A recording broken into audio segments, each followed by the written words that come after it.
今天的单词是“本”，它的核心意义就是指系统内部的基准来源，或者说是原点，从而引申出不同的用法。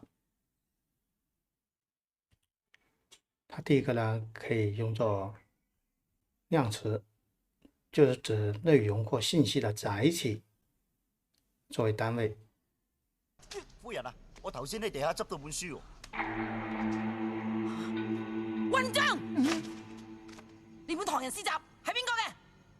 你啲女搶晒我啲客啊！咁點計啊？人客水流柴，個個花心，有乜邊個搶邊個啫？唔得，我要你賠錢兼斟茶認錯，唔係我就燒你本數簿。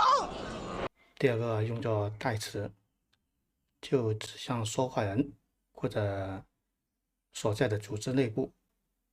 玉帝，各位仙友，本人覺得亢龍羅漢實在太囂張，我財神為咗顧全大局，請玉帝批准我同佢隻抽。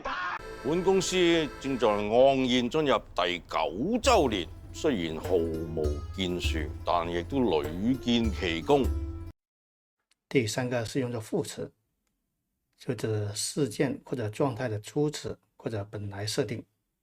對隊就本為消閒做樂，今日穿長興居然對隊對到我19幾兩月，可謂曠古的金小弟，拜服拜服。